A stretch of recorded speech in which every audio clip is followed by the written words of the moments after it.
நண்பர்களே, இந்த வருடம் நோன்பு பெருநாளை நாங்கள் பஹ்ரைனில் கொண்டாடினோம். பஹ்ரைனில் கொண்டாடினாலே அது ஒரு தனியான ஒரு சந்தோஷம். காரணம் ஏன் அப்படின்னு சொன்னால், சும்மா டொம் டொம் டொம் தான் தெரியும் எல்லாருக்கும் என்ன விழுந்துக்கிட்டு இருக்குன்ட்டு. அந்த ஒரு சத்தத்தை கேட்டுக்கிட்டே இன்றைக்கி நம்ம ஒரு கரியானத்தை வச்சு விட்டோம். கோழியானத்தையும் அதையும் கூட சேர்த்து வச்சு விட்டோம். சும்மா கடப்பாசியை சும்மா வெள்ளையாக தேங்காய் பாலை ஊற்றி வச்சு விட்டு சும்மா ஜிகினா கட்டி வட்டலப்பம் செஞ்சாச்சு. வட்டலப்பம் செஞ்சதுக்கப்புறம் கேரமேல போட்டு விட்டோம்.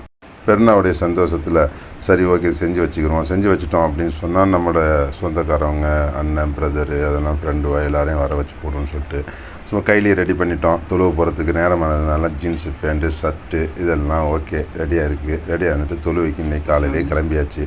காலையிலே கிளம்பி போனால் சரியான மழை பெஞ்சிக்கிட்டே இருந்தது. மழையிலையும் எப்படியாவது விடாமல் இன்றைக்கி இந்த தொழுவே ஆகணுங்க அப்படின்னு சொல்லிட்டு நடையை கட்டினோம். நடையை கட்டி போயிட்டு போகும்போது அங்கே மக்கள் எல்லாம் வெளியில் நின்ட்டாங்க. பள்ளிவாசல் ஃபுல்லாகிடுச்சு. மழையிலே எல்லாம் நுழைஞ்சிக்கிட்டு எல்லோரும் இந்த ப்ரேயர் மேட்டை அதை எடுத்து தலையில் வச்சுட்டு இருந்தாங்க. நம்ம கையில் எதுவுமே இல்லை. அப்போ நம்ம நுழைஞ்சிக்கிட்டே நின்று இந்த எப்படியே தொழுவே ஆகணும் அப்படின்னு சொல்லிட்டு, இல்லாட்டி இடம் கிடைக்காம போயிடும். வேற ஆளுங்க உள்ளே புந்துருவாங்க. வெளியிலையும் அது இல்லாமல் ஆளுங்க வெளியில் இருக்காங்க. சிறப்பாக அல்ஹம்துலில்லாஹ் அப்படின்னு சொல்லிட்டு தொழுவு கிடச்சோன்னே எல்லோரும் வெளில வந்துட்டான். நம்ம மருமகன் தலையை தோட்டிக்கிட்டு வெளில வந்தான். மழை தண்ணி அவ்வளோ தலையில் ஃபுல்லாக படிஞ்சு போய் கிடந்தது. அதுக்கப்புறம் என்ன பண்ணோம், நேராக ரூமுக்கு நடையை கட்டிட்டோம். ரூமுக்கு போனோம்.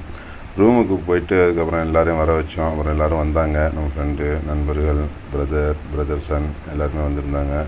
ரூமில் போய் சரி விருந்துக்கு ஆரம்பிச்சிடும். அடுத்த சாப்பாடு தான். சாப்பாடை கட்டுறதுக்காண்டிய எல்லாம் ஆயத்தமானதுக்கப்புறம் எல்லோரும் வச்சு கட்டணும்.